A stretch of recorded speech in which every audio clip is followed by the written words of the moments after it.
Existe um momento em que as pessoas param de fingir. E poucas coisas na vida parecem tão assustadoras e, ao mesmo tempo, tão libertadoras quanto esse momento. A aceitação de si mesmo é a essência do problema moral e o teste mais duro de toda uma visão de vida. Essa frase foi dita por Carl Gustav Jung em um discurso que ele fez para um grupo de líderes religiosos décadas atrás. E ela carrega uma ideia simples, mas que poucas pessoas realmente colocam em prática. Aceitar a si mesmo não é o mesmo que se sentir bem o tempo todo. É algo bem mais difícil do que isso. Capítulo 1. A história. Para entendermos melhor sobre o que estamos falando, vou contar uma breve história. Renato trabalhava como cozinheiro havia mais de 20 anos. Ele tinha passado por cozinhas boas, tinha aprendido na prática, cortando, testando, errando e acertando, até se tornar responsável pela cozinha inteira de um restaurante bem conhecido na cidade onde morava. Só que havia uma coisa que Renato escondia com cuidado de quase todo mundo. Ele nunca tinha feito um curso de gastronomia. Nunca tinha pisado numa escola de culinária. Tudo o que sabia, tinha aprendido lavando louça, observando outros cozinheiros, perguntando baixinho quando ninguém estava vendo. Por anos, Renato desviava dessa pergunta quando alguém tocava no assunto.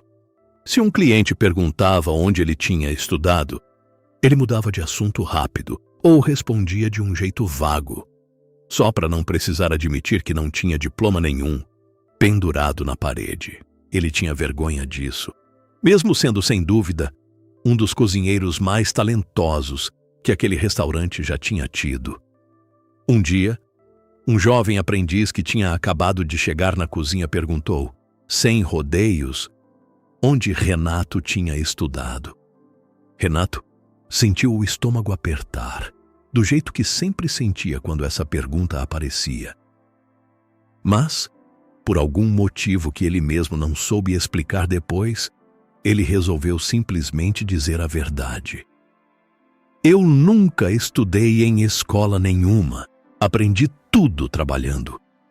Ele esperou o silêncio constrangedor, o olhar de desprezo, talvez até um comentário maldoso. Nada disso aconteceu. O aprendiz só respondeu: então você aprendeu do jeito mais difícil. Isso é ainda mais impressionante. Renato não soube o que fazer com aquela resposta na hora. Ele tinha passado 20 anos escondendo uma informação que, quando finalmente veio à tona, não destruiu nada.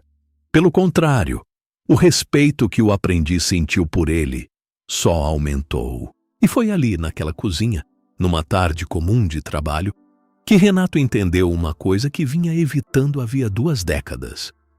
O problema nunca tinha sido a falta do diploma. O problema era a guerra interna que ele vivia contra essa parte de si mesmo, o cozinheiro sem escola, o aprendiz autodidata, que ele insistia em esconder como se fosse um defeito. Talvez você também carregue algum tipo de segredo pequeno assim, alguma parte de você que existe há anos, mas que você prefere manter fora da vista de todo mundo, com medo do que aconteceria se alguém descobrisse. A aceitação de si mesmo, segundo Jung, não é sobre se orgulhar de tudo o que você é, nem sobre concordar com todas as suas próprias escolhas. É sobre parar a guerra. É sobre permitir que a parte de você, que você tenta esconder, simplesmente exista, sem precisar mais gastar energia todos os dias, fingindo que ela não está ali. Renato continuou trabalhando naquela cozinha por mais alguns anos. E uma coisa mudou de forma silenciosa depois daquele dia. Ele parou de se cansar, tentando esconder algo que, no fim das contas, nunca precisou de tanto esforço para ser escondido. A energia que ele gastava mentindo, ele passou a gastar cozinhando. O mais curioso dessa história é o que aconteceu nos meses seguintes. Renato começou a perceber o quanto daquele esforço de esconder tinha se espalhado, sem ele perceber, para outras áreas da própria vida. Ele evitava conversas sobre educação formal com os próprios filhos, com medo de que eles percebessem alguma lacuna nele. Evitava se candidatar a cargos mais altos dentro da rede de restaurantes onde trabalhava, com medo de que pedissem um currículo detalhado. Tinha, sem perceber, construído uma vida inteira ao redor de um segredo que, quando finalmente veio à tona, durou menos de 30 segundos de desconforto e nenhuma consequência real. Ele contaria depois, para quem quisesse ouvir, que a parte mais difícil nunca tinha sido a falta do diploma em si. A parte mais difícil era o cálculo mental constante, o monitoramento silencioso de cada conversa, o cuidado extra em cada nova amizade. Tudo isso alimentado por uma coisa que, na prática, quase ninguém se importava tanto assim em saber. A vergonha que ele sentia era, na maior parte do tempo, maior por dentro do que qualquer julgamento que existia por fora. Existe algo interessante sobre como Renato descrevia o próprio processo depois daquele dia. Ele dizia que, por muito tempo, imaginava a aceitação como um tipo de anúncio público, como se precisasse subir num palco e declarar para todo mundo ao mesmo tempo aquilo que escondia. Mas o que aconteceu foi bem mais simples. Uma pergunta direta, numa tarde comum, e uma resposta que ele nunca tinha ensaiado antes daquele momento. Não houve palco, não houve plateia, não houve discurso preparado, só uma verdade dita em voz baixa, numa cozinha cheia do barulho de panelas que ninguém além do aprendiz sequer notou como um momento especial. É comum imaginar que aceitar uma parte de si mesmo vai exigir um momento grandioso, quase cinematográfico, cheio de peso e solenidade. Mas, na prática, a maioria das vezes acontece assim, pequeno, quase banal, no meio de uma tarefa comum, sem ninguém percebendo que algo importante estava mudando. O peso todo daquele segredo estava, na verdade, apenas dentro da cabeça de Renato, e não no mundo real que ele tanto temia. Com o tempo, Renato passou a perceber outra coisa. As pessoas que realmente se importavam com ele nunca tinham se importado tanto com o diploma quanto ele imaginava. E as poucas pessoas que talvez se importassem de verdade com esse tipo de detalhe eram justamente pessoas cuja opinião não deveria pesar tanto na própria vida dele. Ele tinha, durante 20 anos, moldado boa parte das próprias escolhas em torno da reação hipotética de pessoas que, no fim, quase nunca perguntavam sobre aquilo e que, quando perguntavam, na maioria das vezes, reagiam com indiferença total ou até com respeito, como o aprendiz daquele dia. Esse tipo de descoberta costuma vir acompanhado de um misto de alívio e frustração. Alívio por perceber que o medo era maior que a ameaça real. Frustração por perceber quantos anos foram gastos evitando algo que, no fim, exigia muito menos coragem do que parecia exigir de longe. Existe uma camada mais funda que ainda não tocamos. Capítulo 2. A união dos opostos. Nos antigos laboratórios de alquimia, muito antes de existir a química como ciência, os alquimistas descreviam um processo que consideravam o mais importante e o mais difícil de todos: a união de duas substâncias que pareciam ser exatamente opostas. De um lado, existia o enxofre, associado ao calor, à ação, à impulsividade, algo instável e ardente. Do outro lado, existia o mercúrio, um metal líquido, frio, escorregadio, difícil de segurar, associado à razão, à reflexão, à parte mais fria da mente.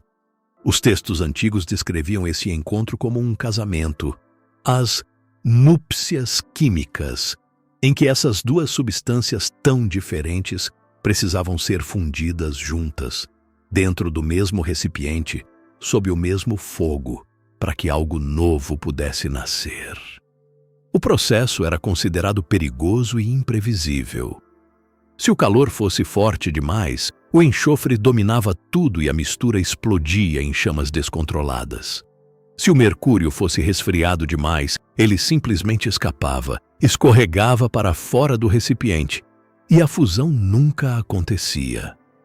O segredo, segundo os alquimistas, não era escolher um dos dois elementos e descartar o outro, o ouro verdadeiro, aquilo que eles chamavam de pedra filosofal.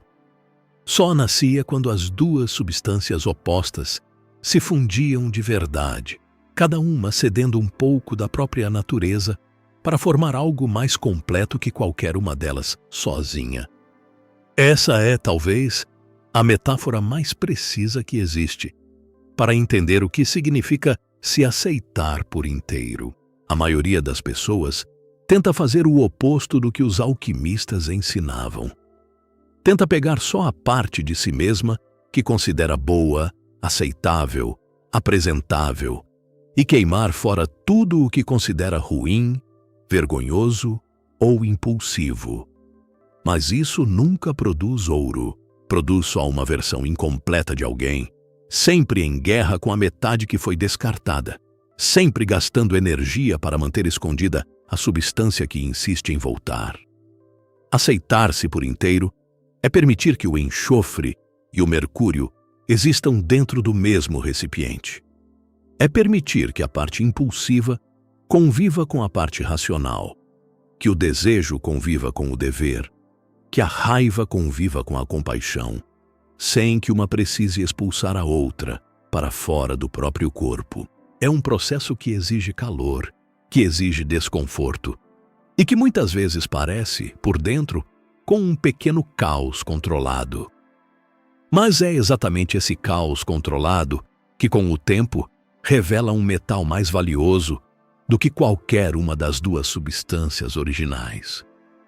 Há um detalhe adicional nos textos alquímicos antigos que vale reparar.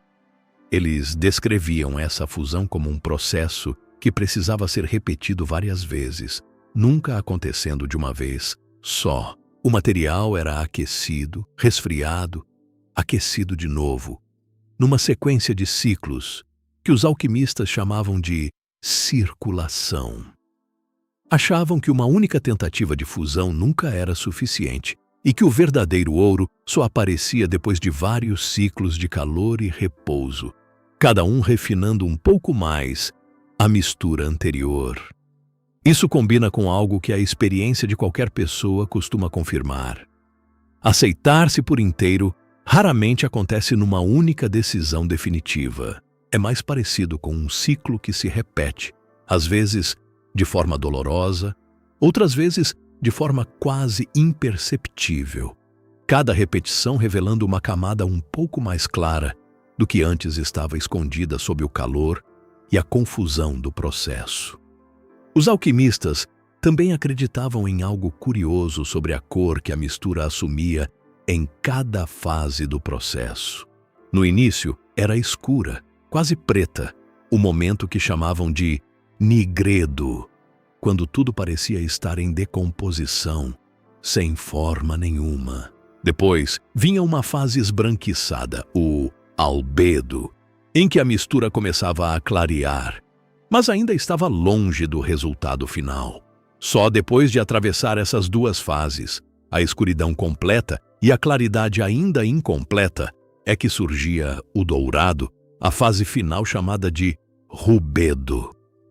Essa sequência de cores importa porque ela ensina algo que muitas pessoas ignoram quando tentam se aceitar por inteiro.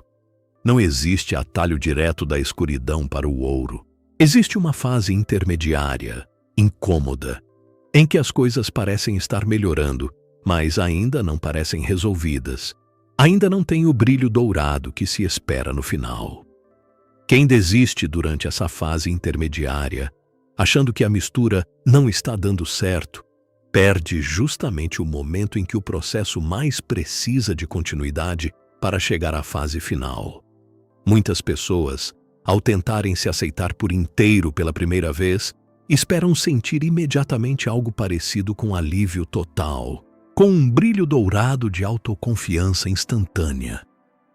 Quando isso não acontece, E em vez disso sentem uma espécie de confusão esbranquiçada, nem tão ruim quanto antes, mas também longe de qualquer sensação de vitória. Muitas concluem que fizeram algo errado, que a aceitação não funcionou para elas. Mas essa fase intermediária, incômoda e sem brilho nenhum, é exatamente a fase do albedo que os alquimistas descreviam.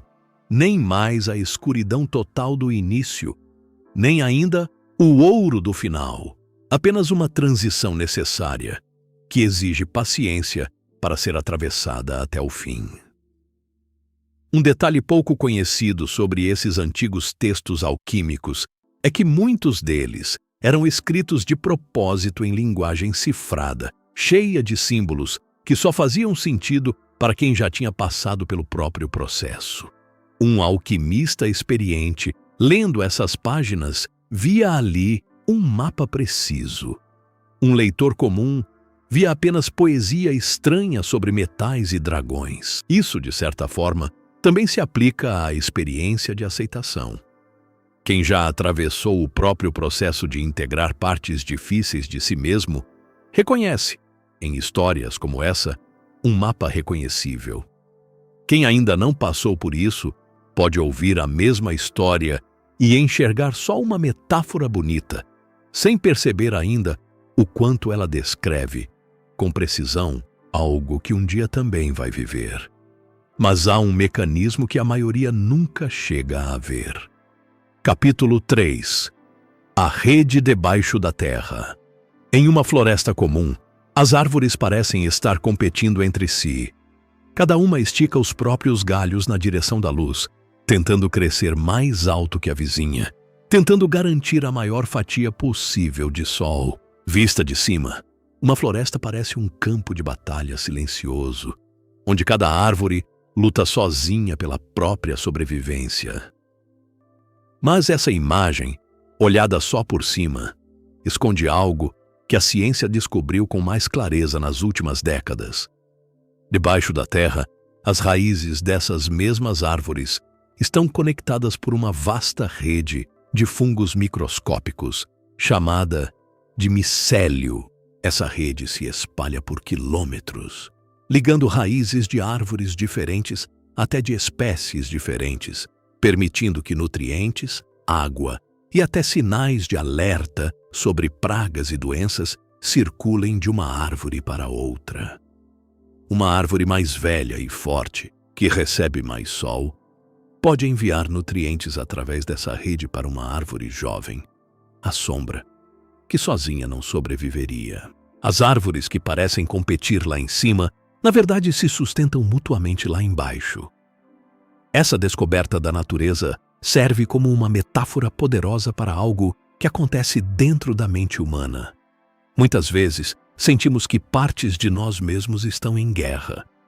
A ambição contra o descanso, a gentileza contra a raiva, o desejo de liberdade contra a necessidade de segurança.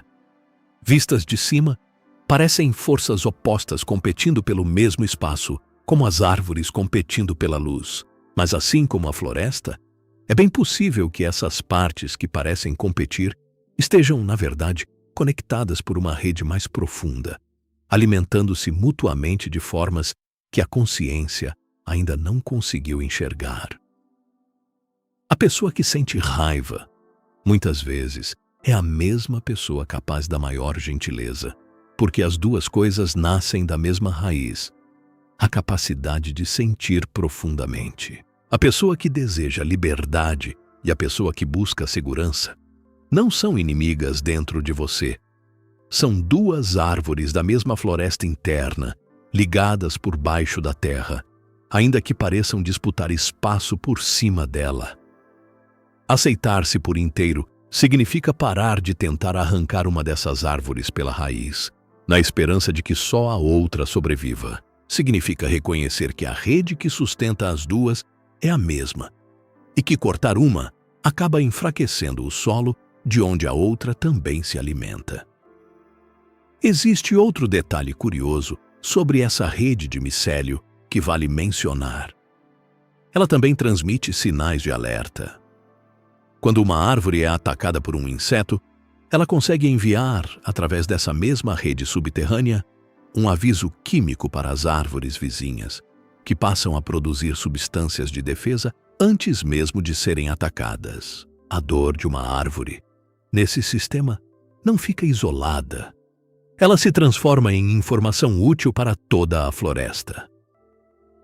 Dentro de uma pessoa, algo parecido costuma acontecer com as próprias dores emocionais, quando finalmente aceitas em vez de isoladas. Uma mágoa antiga, quando reconhecida, pode se tornar um alerta valioso, ajudando a reconhecer padrões parecidos antes que eles se repitam. Mas isso só funciona se a dor circular pela rede inteira, se for reconhecida e integrada, em vez de isolada num canto escuro da mente, como uma árvore doente cercada de barreiras artificiais, impedida de avisar ou de receber ajuda do resto do sistema. Cientistas que estudam essas redes de micélio descobriram também que as árvores mais antigas e mais estabelecidas de uma floresta, apelidadas por eles de árvores-mãe, tendem a direcionar mais recursos para as mudas geneticamente relacionadas a elas, mas ainda assim compartilham parte desses recursos com árvores de espécies completamente diferentes, quando essas árvores fazem parte da mesma rede subterrânea. Isso quebra a ideia simples de que a natureza funciona só na base da competição pura. Existe também cooperação, mesmo entre espécies diferentes, desde que estejam conectadas pela mesma rede. Talvez seja assim também com as partes mais diferentes de uma pessoa, aquelas que parecem à primeira vista não ter nada em comum. A parte que busca sucesso profissional e a parte que só quer descansar num domingo de manhã parecem espécies diferentes de árvore, competindo pelo mesmo tempo, pela mesma energia, mas ambas fazem parte da mesma floresta interna. E cortar uma delas, achando que a outra vai prosperar sozinha, sem essa rede de sustentação mútua, tende a produzir o oposto do que se espera. Uma floresta mais pobre, não mais rica. Existe ainda outro aspecto dessa rede que merece atenção. Quando uma árvore está morrendo, ela costuma redistribuir através do micélio boa parte dos próprios nutrientes para as árvores vizinhas, quase como um último gesto de contribuição para o sistema inteiro antes de partir. Cientistas chamam isso de efeito árvore-mãe moribunda, e é um dos exemplos mais claros de como até o fim de um ciclo, dentro da natureza, carrega uma função de sustentação para o que continua. Dentro de uma pessoa, fases difíceis, luto, perdas, o encerramento de uma etapa importante da vida, muitas vezes parecem só destruição, sem função nenhuma. Mas olhando de perto, é comum perceber que essas fases redistribuem alguma coisa, alguma lição, alguma nova prioridade para as áreas da vida que continuam existindo depois. Aceitar por inteiro inclui aceitar também essas fases de encerramento como parte do mesmo sistema vivo, não como falhas isoladas dele. E é aqui que a maioria desiste de olhar. Capítulo 4. A Torre de Pedra. Em 1913, Carl Jung viveu um dos períodos mais difíceis da própria vida. Ele tinha acabado de romper a relação com Sigmund Freud, um homem que via quase como um mentor, e essa separação custou caro. Colegas se afastaram, convites pararam de chegar, e o próprio Jung começou a viver visões intensas e perturbadoras, mesmo estando completamente acordado. Foi nesse período que ele decidiu construir com as próprias mãos uma torre de pedra às margens de um lago na cidade de Bollingen, na Suíça. Ele mesmo carregava pedras, misturava o cimento, erguia as paredes, num trabalho físico que ele descreveria mais tarde como uma forma de dar corpo àquilo que sentia por dentro. A torre não foi construída de uma vez. Jung foi ampliando aquela construção ao longo de décadas, cada nova parte representando uma nova fase da própria vida interna, incluindo um quarto que ele mantinha só para si, onde ninguém mais entrava, um espaço reservado só para aquilo que ele ainda não tinha coragem de mostrar a mais ninguém. O mais interessante nessa história não é a pedra, é a atitude de Jung diante das próprias visões perturbadoras daquele período. Em vez de tentar calá-las, ignorá-las ou tratá-las como sinal de loucura, ele passou a desenhá-las, escrevê-las, dialogar com elas como se fossem personagens reais, tentando entender o que cada imagem estava tentando dizer. Ele não escondeu essa parte de si mesmo nem para os próprios colegas de profissão. Anos depois, ele diria, em uma frase que circula até hoje atribuída a ele: "Eu prefiro ser inteiro a ser bom." Essa frase carrega um peso enorme quando você entende o contexto em que ela nasceu. Jung poderia ter escondido aquele período de crise, poderia ter mantido, diante da comunidade médica, uma imagem de médico equilibrado e são, sem falhas visíveis. Isso teria sido, aos olhos da sociedade da época, a escolha boa. Mas ele escolheu outro caminho. Aceitar que fazia parte dele também aquele lado confuso, perturbado, cheio de visões que ele mesmo não sabia explicar direito. E foi exatamente esse material, o material mais difícil de aceitar, que se tornaria a base de toda a psicologia analítica que ele desenvolveria depois. Ser bom, muitas vezes, significa manter uma versão editada de si mesmo, apresentável, sem rachaduras visíveis. Ser inteiro significa aceitar que as rachaduras existem e que fingir que elas não existem não faz elas desaparecerem, só as torna mais difíceis de administrar.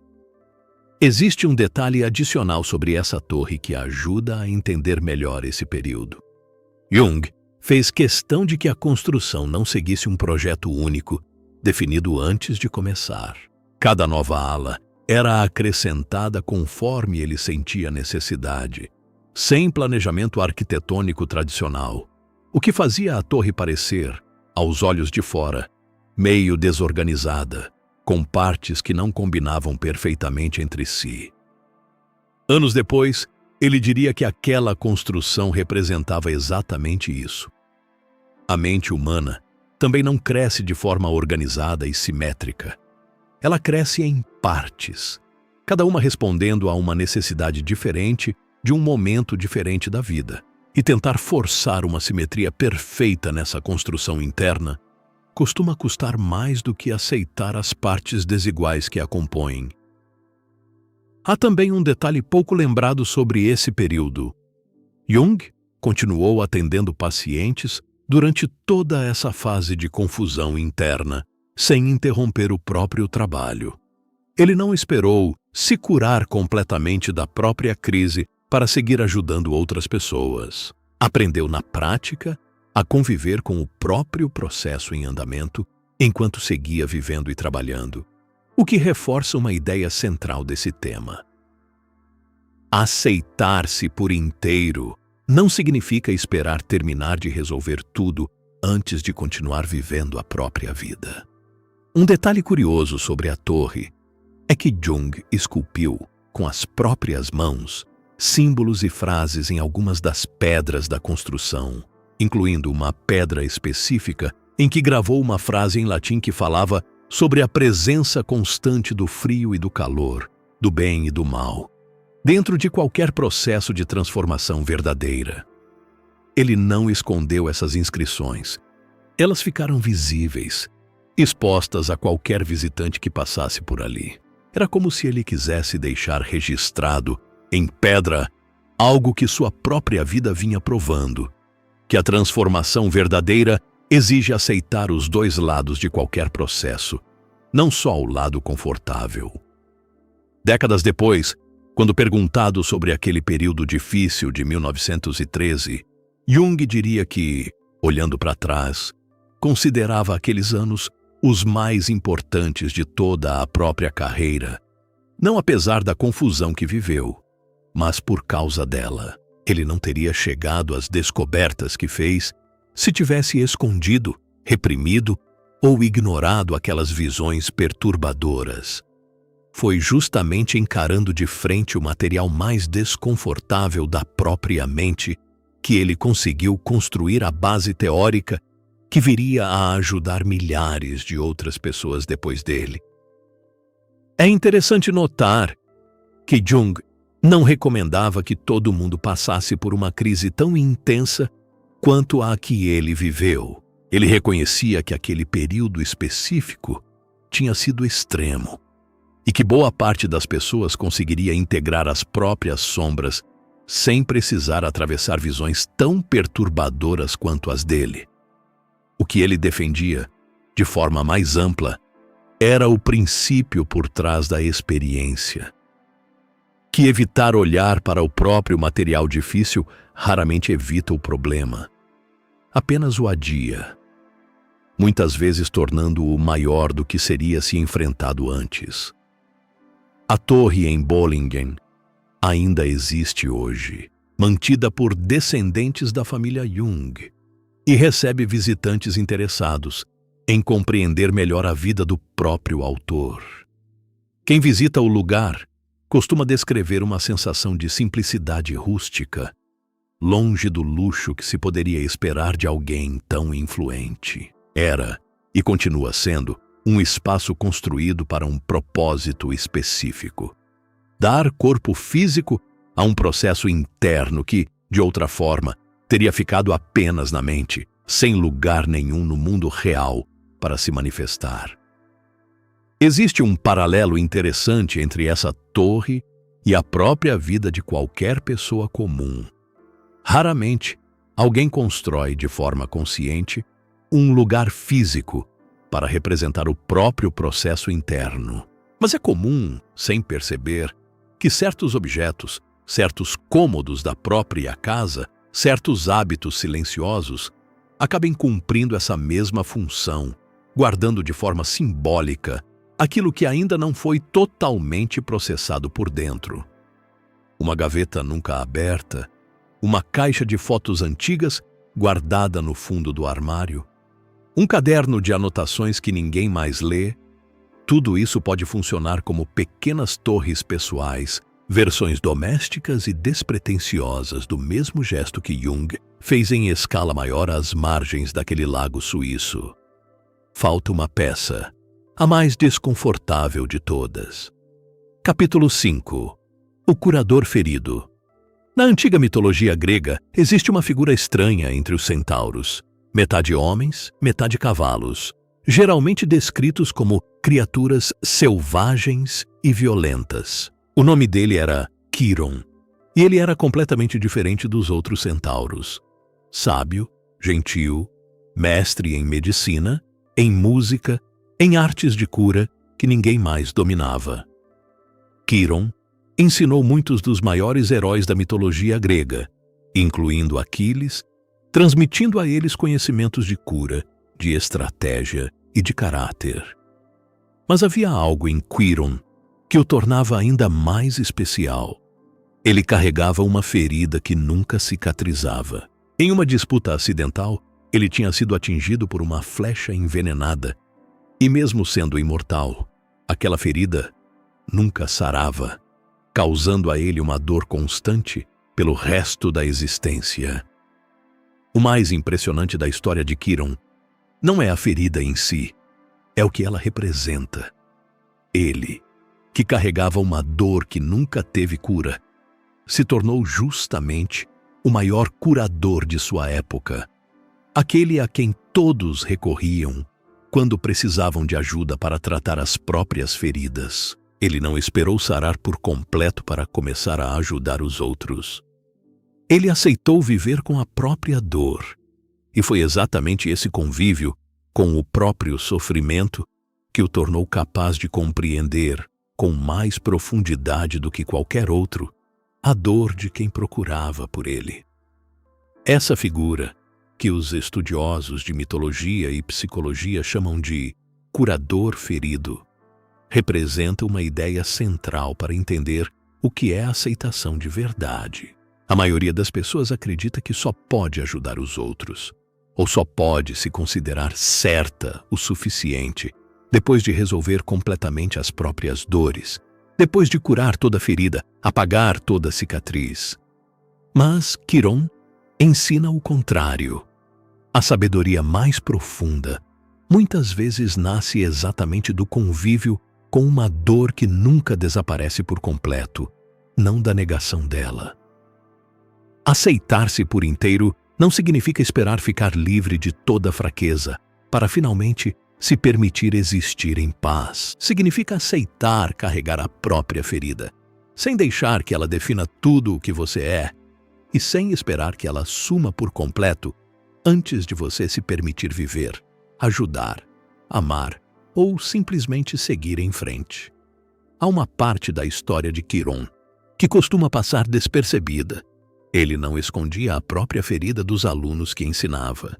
Pelo contrário, muitos relatos antigos sugerem que era justamente por conhecer tão bem a própria dor que ele conseguia reconhecer, com mais rapidez que qualquer outro mestre, os primeiros sinais de sofrimento nos jovens que treinava.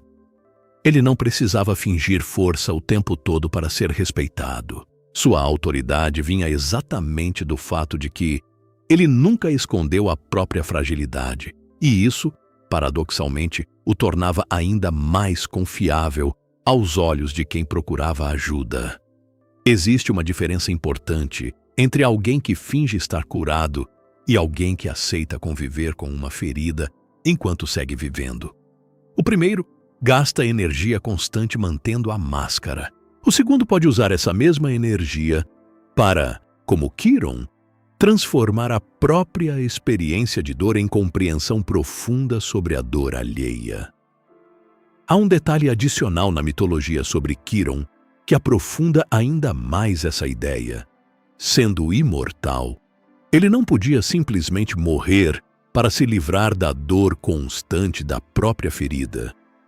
Em algumas versões do mito, ele acaba, no fim, trocando a própria imortalidade por descanso, entregando esse dom a outra figura mitológica que precisava dele. Alguns estudiosos interpretam esse gesto final não como derrota, mas como um tipo de aceitação máxima.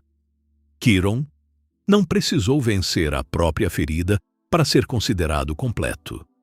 Ele viveu, ensinou, curou os outros e só no fim escolheu, de forma consciente, o próprio descanso, sem que isso apagasse nada do que ele tinha construído durante a vida inteira, convivendo com aquela dor. Esse detalhe reforça algo importante. Aceitar-se por inteiro não é o mesmo que buscar uma cura definitiva para tudo antes de considerar a própria vida válida. É possível construir uma vida inteira de significado, de contribuição, de conexão com outras pessoas, mesmo carregando uma ferida que nunca vai sarar completamente. A ferida não anula o valor da vida vivida ao redor dela.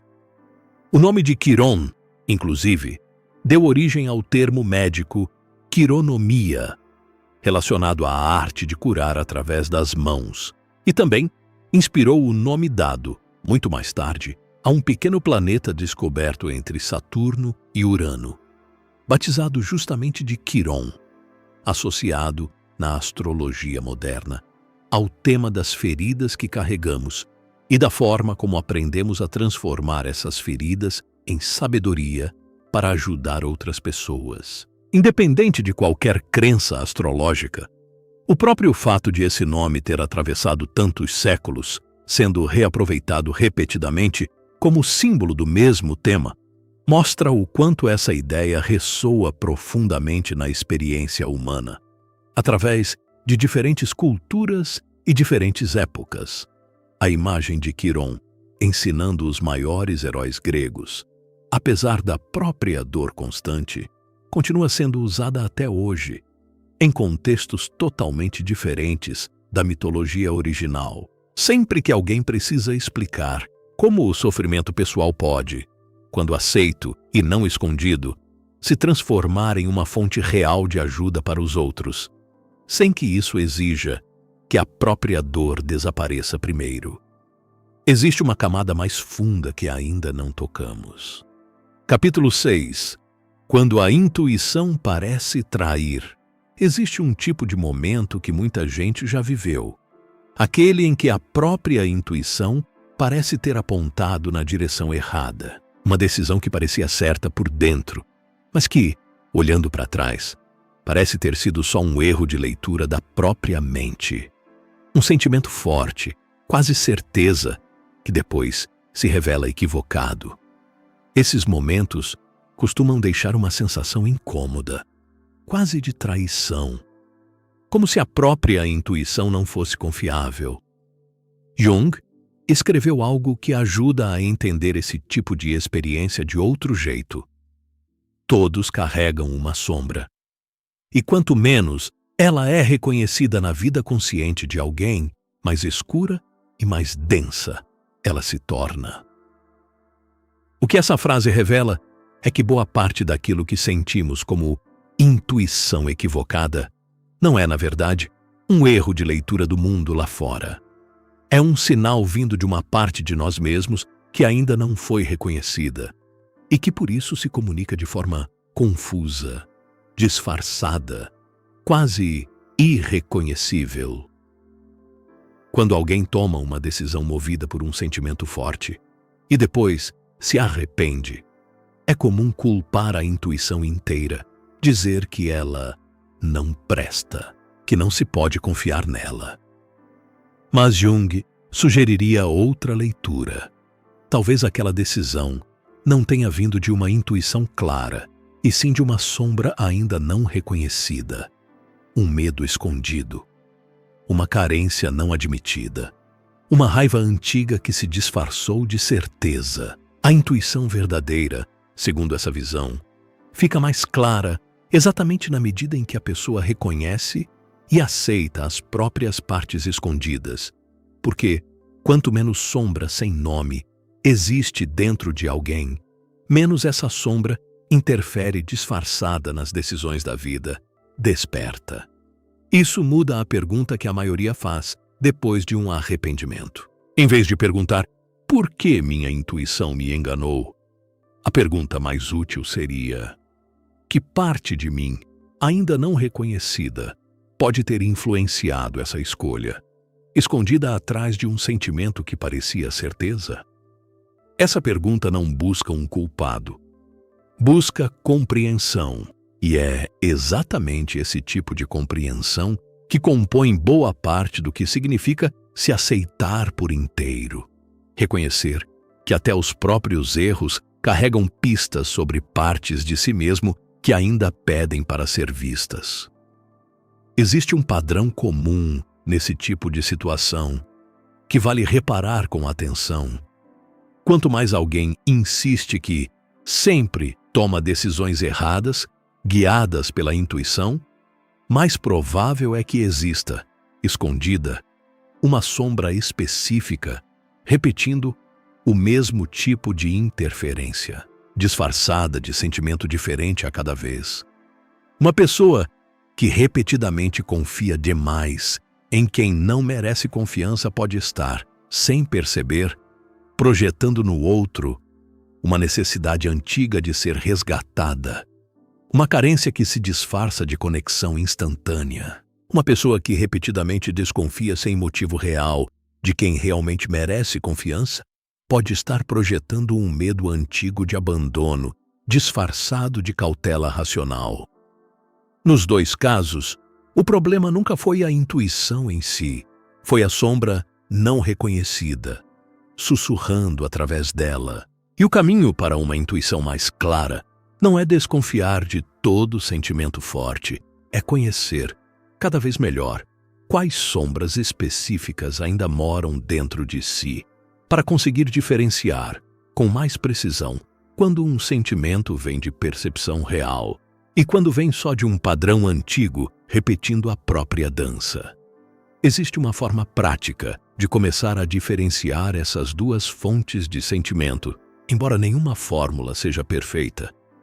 A intuição vinda de percepção real costuma vir acompanhada de uma sensação de clareza calma, mesmo quando envolve más notícias.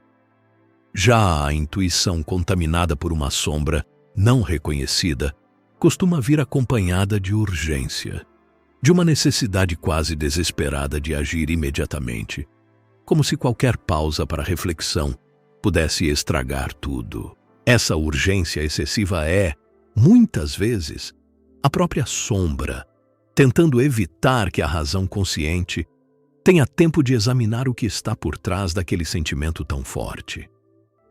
Reconhecer essa diferença não elimina a possibilidade de errar novamente, mas muda a relação da pessoa com o próprio erro.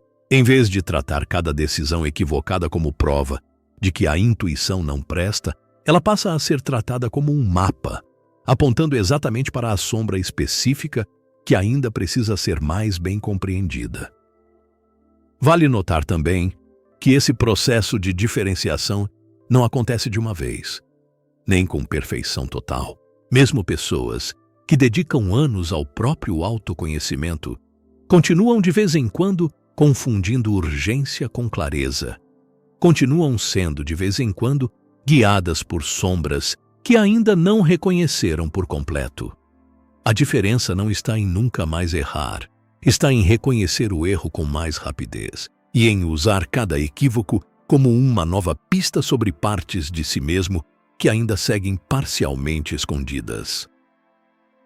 Existe até uma forma de encarar isso com menos peso do que normalmente se imagina. Cada vez que a intuição parece trair alguém, na verdade ela está entregando um presente disfarçado de erro, revelando exatamente onde está a próxima camada de sombra a ser reconhecida.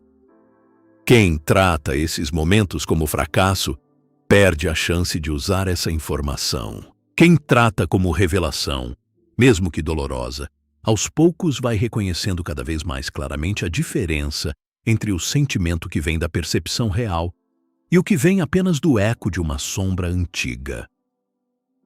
Mas há um mecanismo que a maioria nunca chega a ver. Capítulo 7. Os cômodos trancados. Imagine a sua própria mente como se fosse uma casa muito antiga e muito grande, cheia de cômodos, alguns bem iluminados e frequentados todos os dias, outros esquecidos, cobertos de poeira, com a porta sempre fechada. A maioria das pessoas vive apenas nos cômodos principais dessa casa. A sala de estar, onde recebe visitas, o escritório, onde se mostra produtiva, o jardim da frente, sempre bem cuidado para quem passa na rua. Mas toda casa grande tem também os cômodos do fundo, o porão, o sótão, os cantos que ninguém mostra às visitas. Dentro da mente, esses cômodos guardam tudo aquilo que foi considerado inadequado demais para ficar exposto. A inveja que sentimos e não admitimos. O desejo que julgamos errado. O medo que tentamos disfarçar de indiferença. A raiva antiga que preferimos chamar de já superada.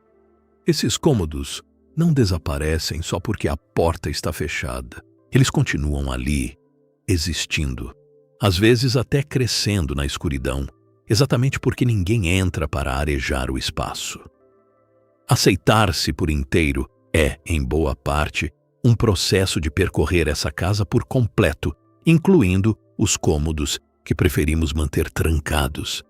Não se trata de reformar cada cômodo, de transformar tudo em algo bonito e apresentável. Se trata só de entrar, acender a luz, reconhecer o que existe ali e permitir que aquele espaço faça parte da casa inteira, em vez de fingir que ele nem existe.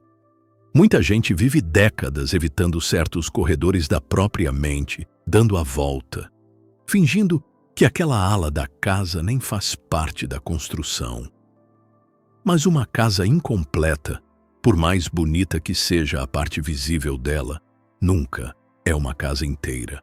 E a sensação de estar sempre evitando algo, sempre desviando de um corredor específico, consome mais energia do que simplesmente abrir a porta e olhar para dentro. Vale reparar em outro detalhe dessa metáfora.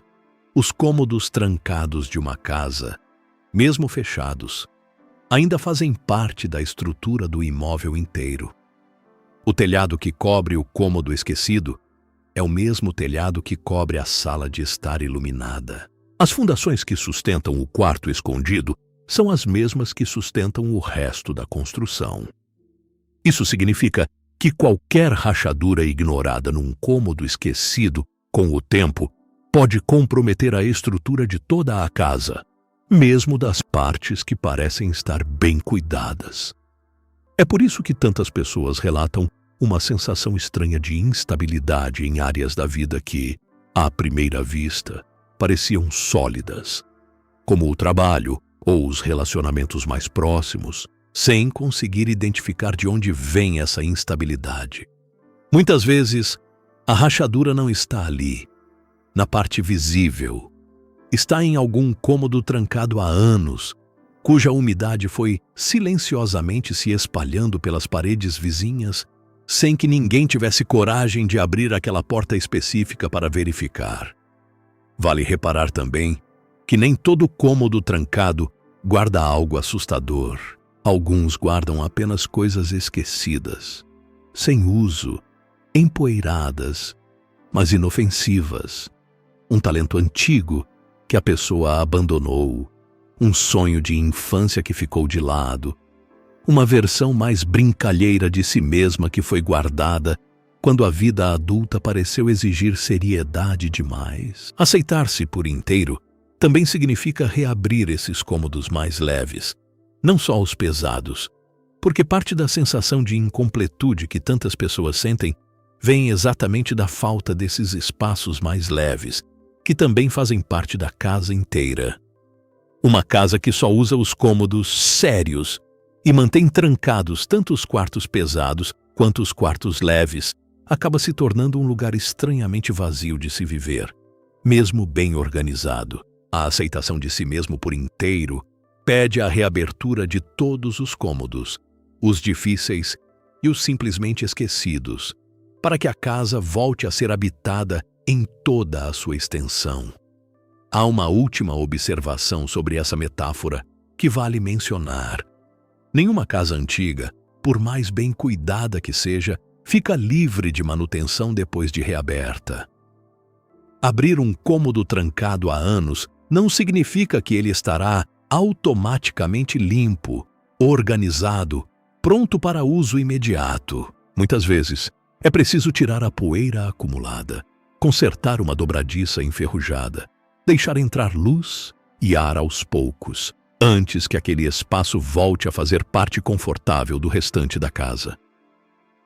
Aceitar-se por inteiro segue essa mesma lógica.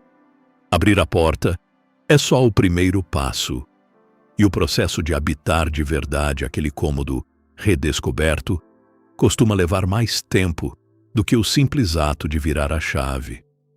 Mas mesmo esse tempo de manutenção já é, em si, diferente de manter a porta fechada para sempre. Uma casa em reforma, mesmo bagunçada, ainda é uma casa sendo cuidada por inteiro. Uma casa com alas trancadas indefinidamente é uma casa que desistiu de si mesma antes mesmo de tentar. Há um último detalhe sobre essa metáfora que costuma passar despercebido. Quem visita uma casa em reforma raramente julga o dono por causa da bagunça temporária. A maioria das pessoas entende, de forma natural, que reformar exige um período de desorganização visível antes de chegar num resultado melhor.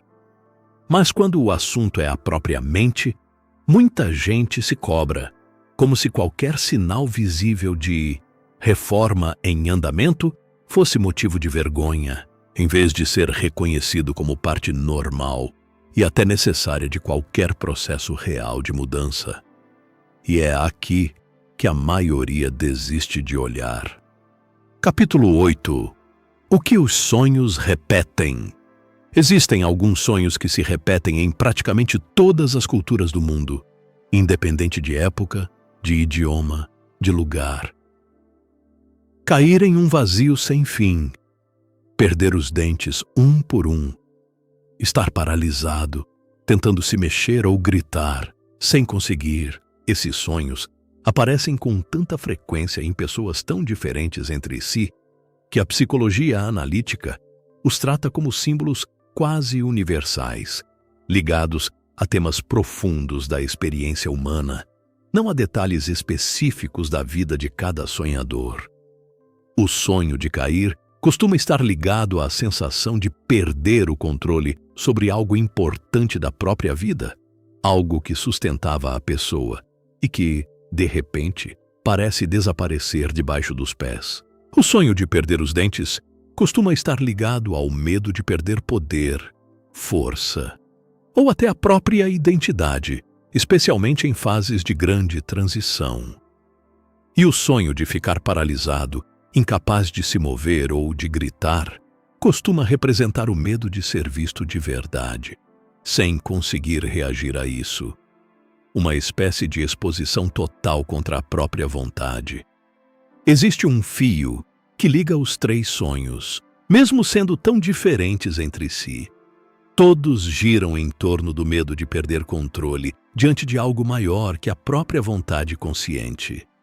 E talvez seja exatamente esse o medo mais comum quando se fala em aceitação de si mesmo. Aceitar-se por inteiro significa, de certa forma, permitir cair sem controlar toda a queda. Significa aceitar mostrar partes de si que parecem sem força, sem os dentes afiados que a pessoa gostaria de manter sempre visíveis. Significa se permitir ser visto, mesmo sem poder controlar exatamente como esse olhar vai reagir. Não é à toa que tantas pessoas, de culturas tão diferentes, sonham repetidamente com essas mesmas cenas. Elas representam, disfarçadas de imagens noturnas, o mesmo medo que impede tanta gente de se aceitar por inteiro durante o dia. O medo de existir sem ter controle total sobre como essa existência será recebida pelos outros. Existe um quarto sonho, também bastante comum entre culturas diferentes, que vale mencionar aqui. O sonho de estar em público, de repente percebendo que está vestido de forma inadequada, ou até sem roupa nenhuma, sem entender como chegou àquela situação. Esse sonho costuma estar diretamente ligado à sensação de exposição, ao medo de que os outros vejam alguma parte de você que você preferia manter escondida, sem o filtro social que normalmente protege essa parte da vista alheia. Os quatro sonhos, colocados lado a lado, formam quase um retrato completo do medo que está no centro da dificuldade de aceitação. Perder o controle, perder a força, ficar exposto sem conseguir reagir e ser visto sem a proteção habitual. Curiosamente, a experiência real de se aceitar por inteiro costuma envolver justamente atravessar, ainda que de forma simbólica, cada um desses medos. Aceitar, não controlar tudo. Aceitar que a força não precisa ser constante. Aceitar ser visto, mesmo sem poder editar completamente essa imagem antes que os outros a recebam. Um detalhe interessante sobre esses sonhos é que eles costumam se tornar menos frequentes ou menos angustiantes, justamente em períodos da vida em que a pessoa está passando por algum tipo de aceitação real de si mesma, mesmo que ela não perceba conscientemente essa relação. Isso sugere que esses sonhos não são apenas ruído aleatório da mente durante o sono, mas um tipo de termômetro medindo o quanto ainda existe na vida desperta resistência em aceitar a própria vulnerabilidade. Isso não significa que alguém precise interpretar cada sonho isolado como uma mensagem literal e urgente. Significa apenas que esses padrões repetidos, tão comuns entre tantas pessoas diferentes, apontam para uma experiência compartilhada da condição humana. O medo de existir sem controle total é quase universal, e reconhecer isso pode aliviar boa parte do peso de sentir esse medo como algo pessoal e vergonhoso. Existe uma observação curiosa sobre esses sonhos que reforça ainda mais essa ideia de universalidade. Eles aparecem com frequência parecida em pessoas de culturas completamente diferentes, que nunca tiveram contato entre si, separadas por oceanos inteiros e séculos de história. Um estudioso que compare relatos de sonhos de comunidades indígenas na América do Sul com relatos de sonhos registrados na Europa medieval provavelmente vai encontrar as mesmas cenas se repetindo: a queda, a perda dos dentes, a paralisia. Isso sugere que esses símbolos não nascem de experiências culturais específicas, mas de algo mais profundo e compartilhado, presente na estrutura básica da experiência humana, independente de onde ou quando a pessoa nasceu. Essa universalidade é, de certa forma, reconfortante. O medo de ser visto por inteiro, sem controle sobre essa exposição, não é um defeito pessoal, exclusivo de quem sente. É parte de como a mente humana parece funcionar, em praticamente qualquer lugar do mundo. Isso não elimina o desconforto de sentir esse medo, mas retira dele boa parte do peso extra de achar que só você, entre todas as pessoas, sente esse tipo de coisa. Falta uma peça, a mais desconfortável de todas. Capítulo 9. O sábio que fechou os portões. Havia, em uma história antiga contada de geração em geração, um sábio que vivia em um grande palácio, cercado por um jardim exuberante. Esse sábio tinha decidido muitos anos antes que só permitiria a entrada de coisas puras e boas dentro dos portões do próprio palácio. Ele mandou construir muros altos e ordenou que qualquer coisa considerada impura, feia ou vergonhosa fosse mantida do lado de fora, para sempre. Por muito tempo, o palácio parecia perfeito. As paredes eram brancas, os jardins bem cuidados e todos que passavam por fora admiravam aquela construção impecável. Mas, com o passar dos anos, algo estranho começou a acontecer. O jardim, antes exuberante, foi murchando aos poucos. As plantas perdiam a cor, os pássaros deixaram de cantar por ali, e o próprio sábio começou a sentir um vazio que não sabia explicar, mesmo vivendo cercado por tanta perfeição aparente. Um dia, um estranho bateu ao portão pedindo abrigo. O sábio, seguindo a própria regra, mandou que o expulsassem, dizendo que aquele homem parecia sujo demais, cansado demais, imperfeito demais para entrar. O estranho, antes de ir embora, disse uma única frase: "Os muros que você construiu para manter fora o que é feio, mantiveram fora também a chuva que alimentava esse jardim." O sábio não entendeu na hora. Só entendeu anos depois, quando finalmente decidiu abrir os portões e descobriu que aquilo que ele tinha rejeitado a vida inteira, o barro, a lama, o que parecia impuro, era exatamente o que fazia o solo fértil o suficiente para sustentar toda aquela beleza que ele tanto queria proteger. Jung escreveu algo que ilumina exatamente essa parábola. A aceitação de si mesmo é a essência do problema moral e o teste mais duro de toda uma visão de vida. E ele foi além, dizendo que o verdadeiro desafio não está em amar o próprio vizinho ou em perdoar um insulto, coisas que a maioria já considera virtudes claras. O desafio real aparece quando a pessoa descobre que o mendigo mais pobre, o ofensor mais impertinente, até a própria parte mais indesejável de si mesma, vivem dentro dela mesma, precisando também da própria bondade.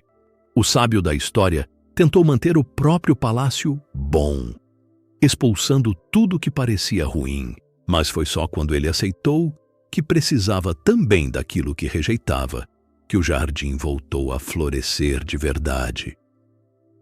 O que essa parábola revela, de forma bastante prática, é que a busca por uma versão só boa de si mesmo, sem nenhuma mancha, sem nenhuma parte incômoda, tende a produzir o oposto do que se espera.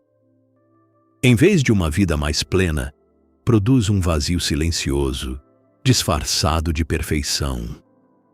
O sábio da história não ficou infeliz porque errou em alguma decisão específica. Ficou infeliz porque tentou viver de forma incompleta, mantendo de fora exatamente aquilo que, por mais desconfortável que fosse, alimentava a vida que ele tanto queria proteger.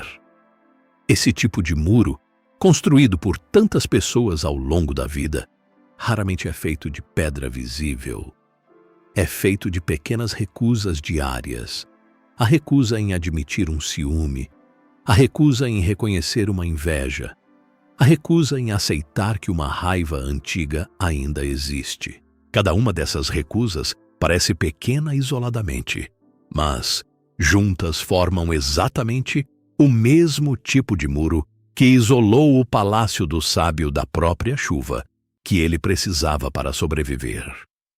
Há uma continuação dessa história, contada em algumas versões mais antigas, que vale mencionar. Depois de reconhecer o próprio erro, o sábio não conseguiu simplesmente derrubar os muros de uma vez.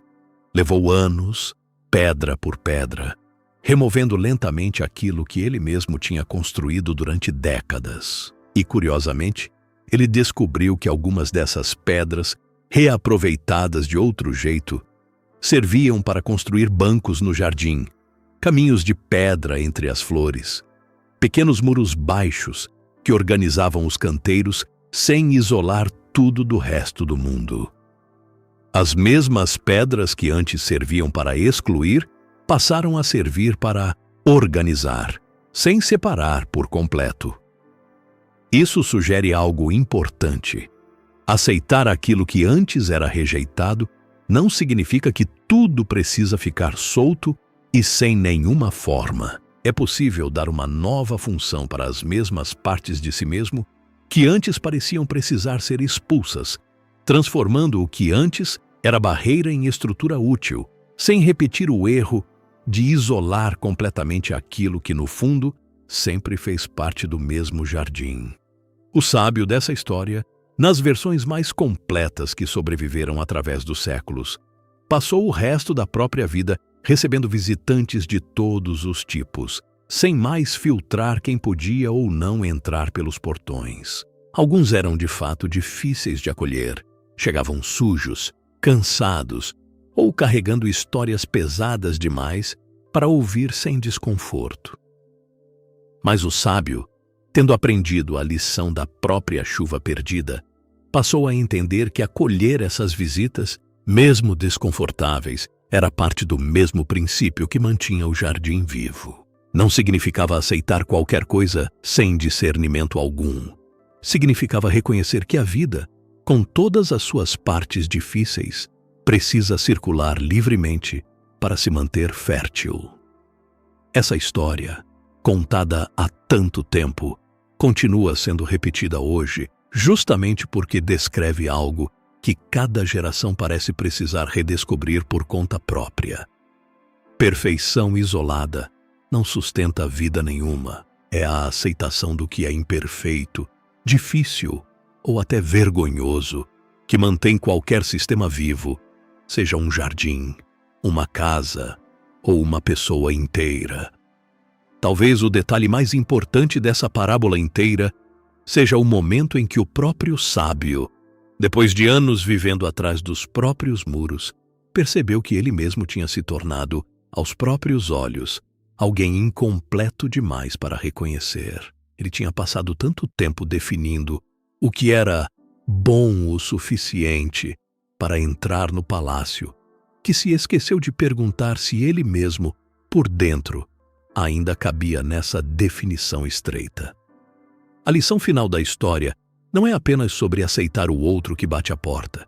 É sobre reconhecer que os mesmos padrões rígidos, usados para julgar quem pode entrar, acabam, cedo ou tarde, sendo usados também contra a própria pessoa que os criou. Capítulo 10. Dissolução e integração. Chegamos ao fim desta jornada, e talvez agora fique mais claro o que realmente acontece quando alguém finalmente se aceita por inteiro. Não é uma explosão de felicidade repentina. Não é a sensação de ter resolvido todos os problemas de uma vez. É algo mais silencioso do que isso.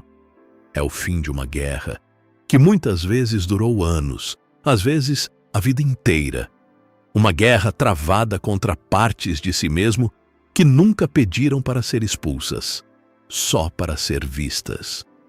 O cozinheiro que escondia a falta de diploma, o enxofre e o mercúrio que precisam se fundir dentro do mesmo recipiente, a floresta que compete por cima e se sustenta por baixo, a torre de pedra construída por um homem que escolheu ser inteiro em vez de ser apenas apresentável, o centauro ferido que cura sem nunca sarar por completo, a intuição que parece trair, mas na verdade revela, os cômodos trancados dentro da própria casa interna, os sonhos que repetem o mesmo medo de ser visto e o sábio que só encontrou beleza de verdade quando parou de expulsar o que considerava feio.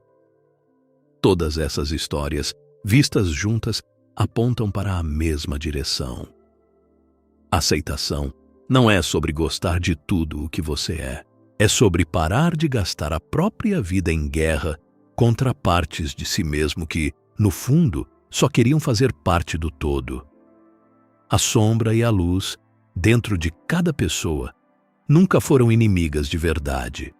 Elas só parecem inimigas para quem ainda não aceitou que as duas pertencem à mesma casa, à mesma floresta, ao mesmo recipiente alquímico. Quando essa guerra interna finalmente cessa, não porque um lado venceu o outro, mas porque os dois lados pararam de lutar e se reconheceram como parte da mesma pessoa, resta algo que é difícil de descrever em palavras. Uma quietude que não é vazia, mas cheia. Uma paz que não veio de resolver tudo, mas de parar de negar o que sempre esteve ali. É esse silêncio, mais do que qualquer conquista externa, que compõe o que realmente significa se aceitar por inteiro. Vale reforçar algo que percorreu cada uma dessas histórias de formas diferentes. Nenhuma delas terminou com uma transformação instantânea. O cozinheiro continuou cozinhando os mesmos pratos no dia seguinte, a própria confissão. A Torre de Bollingen levou décadas para ficar do jeito que Jung queria. O Jardim do Sábio não voltou a florescer no mesmo dia em que os portões foram abertos.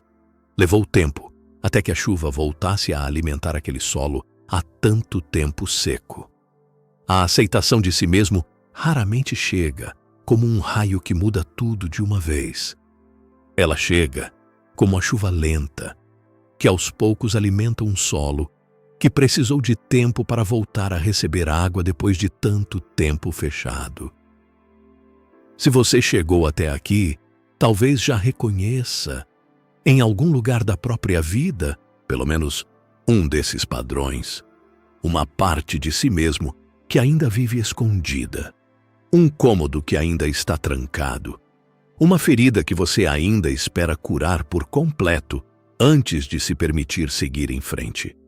Nenhum desses reconhecimentos exige uma ação drástica imediata. Exige, antes de tudo, disposição para simplesmente olhar, sem pressa de consertar tudo de uma vez, do mesmo jeito que o alquimista aprendia a repetir o processo, ciclo após ciclo, sem esperar que o ouro aparecesse já na primeira tentativa.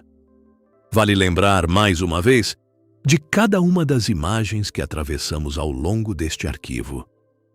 O cozinheiro que carregava um segredo pequeno, mas que consumia uma energia enorme para ser mantido escondido. O enxofre e o mercúrio, que só produzem ouro quando fundidos, nunca quando um exclui o outro. A rede de raízes que sustenta, por baixo da terra, árvores que parecem competir por cima dela. A torre de pedra, erguida por um homem que escolheu registrar, em vez de esconder, o próprio processo de transformação. O centauro ferido que curou tantos outros sem nunca curar completamente a si mesmo. A intuição que parece trair, mas que na verdade revela sombras ainda não reconhecidas. Os cômodos trancados de uma casa que só se torna inteira quando todas as suas alas voltam a ser habitadas. Os sonhos universais que revelam o medo compartilhado de ser visto sem controle sobre essa exposição. E o sábio que só encontrou beleza de verdade quando parou de expulsar aquilo que considerava impuro demais para ficar por perto. Cada uma dessas imagens, olhada isoladamente, conta uma pequena história, mas juntas, elas apontam repetidamente para a mesma direção, de ângulos diferentes. A inteireza nunca nasce da exclusão de uma parte de si mesmo. Nasce do reconhecimento de que cada parte, mesmo a mais desconfortável, sempre teve um lugar dentro da mesma construção, esperando silenciosamente para ser deixada entrar de volta. E talvez seja esse, no fim das contas, o convite mais simples e mais difícil que existe. Não o de se tornar uma pessoa diferente, mais forte, mais corajosa, mais resolvida, mas o de reconhecer, com honestidade, quem você já é, incluindo as partes que levou anos tentando esconder de si mesmo e de todos ao redor. Não porque essas partes sejam perfeitas, mas porque elas sempre estiveram ali, fazendo parte da mesma construção, esperando apenas serem reconhecidas como parte de um todo, e não como manchas isoladas a serem eliminadas de uma vez por todas. Se este arquivo fez sentido para você, ele continua se inscrevendo neste canal e ficando por perto, porque outras leis invisíveis, outros mecanismos silenciosos da mente vão continuar sendo revelados aqui, um capítulo de cada vez. E se alguma dessas histórias tocou em algo que você reconheceu em si mesmo, seja o cômodo trancado, a ferida que nunca cicatrizou por completo, ou a parte de você que ainda tenta esconder de todo mundo, deixe nos comentários qual delas mais se pareceu com a sua própria vida. Esse tipo de reconhecimento, quando colocado em palavras, costuma ser o primeiro passo real da própria aceitação.